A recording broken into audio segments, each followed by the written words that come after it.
रहीम। आज हम चौथा क्वांटम नंबर डिस्कस करेंगे, spin quantum number. Spin quantum number हम ऐसे रिप्रेजेंट करते हैं। स्पिन क्वांटम नंबर हमें क्या चीज़ बताता है? स्पिन क्वांटम नंबर जो है वो किसी भी इलेक्ट्रॉन की स्पिन के बारे में बताता है। अब ये जो बेसिकली स्पिनिंग क्वांटम नंबर है ना, ये दो साइंटिस्ट थे, उनका नाम था गाउडस्मिट, एक का नाम था गाउडस्मिट एंड अलन बीच। ये दो साइंटिस्ट थे, इन्होंने बेसिकली ये स्पिन क्वांटम नंबर के बारे में हमें बताया था। इन्होंने बताया था कि इलेक्ट्रॉन जो है वो स्पिन कर रहा है। स्पिन का मतलब होता है कि यह सेल्फ रोटेशन में है, सेल्फ रोटेट कर रहा है।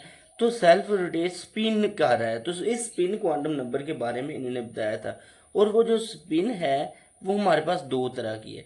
एक हमारे पास है क्लॉकवाइज और दूसरी हमारे पास है एंटी क्लॉकवाइज। अब जो क्लॉकवाइज स्पिन है उसको हम रिप्रेजेंट करते हैं +1/2 से, और जो एंटी क्लॉकवाइज है उसे हम रिप्रेजेंट करते हैं -1/2 से।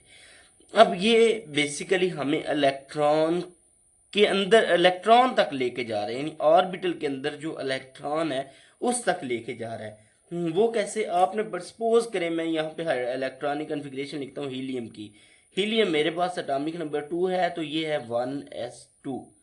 तो इसमें 1 जो है ये प्रिंसिपल क्वांटम नंबर है। प्रिंसिपल क्वांटम नंबर ये बता रहा है कि इसका सबसे पहले हमारे पास शेल कौन सा है? के शेल है। अब यहाँ पे एस सब शेल है। एस सब शेल हमें किस चीज के बारे में बता रहा है कि इलेक्ट्रॉन जो हैं वो दोनों के दोनों हीलियम के एस सब शेल में है। ये जो दूसरा क्वांटम नंबर था एजीमुथल क्वांटम नंबर, वो हमें बता रहा है। अब तीसरा मैग्नेटिक क्वांटम नंबर हमें बता रहा है कि उसके अंदर ऑर्बिटल्स के बारे में। इसके ये बता रहा था कि एक ही उसके अंदर ऑर्बिटल है एस के अंदर, और उसमें 2 इलेक्ट्रॉन्स है, 2 इलेक्ट्रॉन्स इन एस का जो सिंगल ऑर्बिटल था उसमें है। अब एक ऑर्बिटल के अंदर तो हो गए 2 इलेक्ट्रॉन, ये हमें मैग्नेटिक क्वांटम नंबर ने बताया था। ये हमें इस तरह एल एज़ीमुथल ने बताया था, और ये हमारे पास बताया था वो प्रिंसिपल क्वांटम नंबर एन ने। अब 2 इलेक्ट्रॉन्स में से हम कौन से इलेक्ट्रॉन की बात कर रहे हैं? 2 इलेक्ट्रॉन में एक क्लॉकवाइज मूव कर रहा है और एक एंटी क्लॉकवाइज मूव कर रहा है। तो जो स्पिन है बेसिकली स्पिन क्वांटम नंबर, वो हमें बताता है कि 2 इलेक्ट्रॉन्स में से एक क्या है? क्लॉकवाइज है, और एक हमारे पास एंटी क्लॉकवाइज है। अब इसके मैं अगर ऑर्बिटल बनाऊं, इसका ये एक ही ऑर्बिटल बनेगा 2s का। अब उसमें 2 इलेक्ट्रॉन्स को हम कैसे लिखते हैं?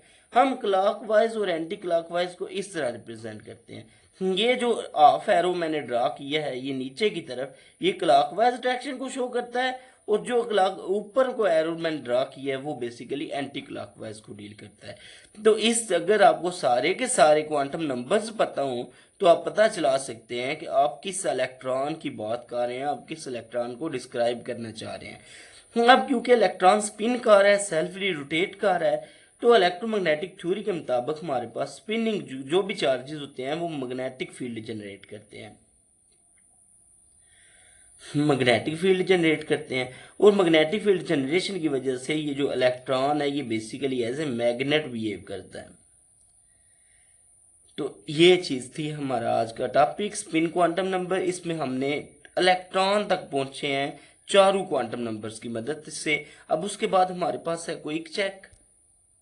क्विक चेक 2.3 है कि हमारे पास जो चारों क्वांटम नंबर है, principal quantum number, azimuthal quantum number, magnetic quantum number और स्पिन क्वांटम नंबर, ये हमें क्या इलेक्ट्रॉन जो कि एटम के अंदर मौजूद है उसके बारे में क्या इंफॉर्मेशन देते हैं। तो प्रिंसिपल क्वांटम नंबर आपको पता है शेल्स के बारे में हमें बताता है, शेल्स का साइज बताता है, और शेल का दूसरा एनर्जी बताता है। तो ये हमें बताता है कि इलेक्ट्रॉन कौन से शेल के अंदर है। तो उसके बाद एजीमुथल क्वांटम नंबर है। एजीमुथल क्वांटम नंबर हमें बताता है कि इलेक्ट्रॉन शेल के अंदर जो सब शेल्स हैं उनमें से कौन से सब शेल के अंदर इलेक्ट्रॉन मौजूद है। इसके बाद है magnetic quantum number. Magnetic quantum number हमें बताता है सब शेल के अंदर जो ऑर्बिटल्स हैं उनमें से कौन से ऑर्बिटल के अंदर स्पेसिफिक इलेक्ट्रॉन मौजूद है, अगर हमें उसके मैग्नेटिक क्वांटम नंबर का पता होगा। स्पिन क्वांटम नंबर हमें बताता है इलेक्ट्रॉन्स की स्पिन के बारे में, यानी ये बेसिकली हमें उस स्पेसिफिक इलेक्ट्रॉन तक लेके जाता है। तो इस तरह ये चारों जो हमारे पास हैं प्रिंसिपल क्वांटम नंबर, ये चारों मिलकर इलेक्ट्रॉन की पोजीशन को डिस्क्राइब करते हैं विद इन एन एटम। जी, अब नेक्स्ट हमारे पास दूसरा क्वेश्चन है, किसी लिखा हुआ है फॉर एन इलेक्ट्रॉन, किसी भी इलेक्ट्रॉन के लिए अगर n की वैल्यू 2 हो, l की वैल्यू 1 हो, how many orientations are possible, ये नंबर ऑफ ओरिएंटेशंस क्या होगी। तो m का तो इसमें रोल ही नहीं है ओरिएंटेशन फाइंड करने में, बेसिकली l को हम यूज़ करते हैं। इसके लिए हमारे पास फार्मूला है 2l+1। तो अगर मैं l की वैल्यू को पुट करूँगा तो ये आ जाएगा हमारे पास 2 1 times 2 plus 1 is equal to 3, यानी इसमें नंबर ऑफ पॉसिबल ओरिएंटेशन क्या हैं, 3 हैं। इस तरह नेक्स्ट क्वेश्चन है n is equal to 3, l is equal to 2, shell और सब शेल बताना है आपने इलेक्ट्रॉन का। शेल तो यहाँ से पता चल रहा है आपके पास k, l और m शेल आ गया आपके पास।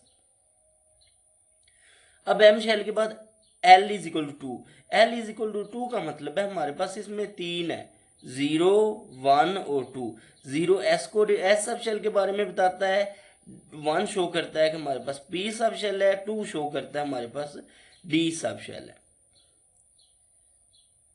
तो हमें पता चलेगा कि इलेक्ट्रॉन जो है वो एम शेल के डी सब शेल के अंदर मौजूद है। अब अगर हमारे पास एम की वैल्यू होती तो हम ऑर्बिटल तक पहुंच जाते, वो तो हमारे पास है नहीं, इस वजह से हम सब शेल तक यहाँ पे डिफाइन कर सकते हैं। अब हमारे पास है एल इज इक्वल टू अगर 2 है तो हम पॉसिबल वैल्यूज ऑफ एम देखेंगे और maximum possible electrons for M देखेंगे कि एम में मैक्सिमम कितने में इलेक्ट्रॉन्स आ सकते हैं और एल इज इक्वल टू 2 के लिए एम की पॉसिबल वैल्यूज कितनी हैं। आपको पता है एल इज इक्वल टू अगर हमारे पास 2 है तो हम अगर नंबर ऑफ ओरिएंटेशंस फाइंड करना चाहते हैं, नंबर ऑफ ओरिएंटेशंस, तो नंबर ऑफ ओरिएंटेशंस का फार्मूला है 2 into L plus 1, 2 times L is equal to 2 है प्लस 1 इज इक्वल टू 5, हमारा आंसर आ जाएगा।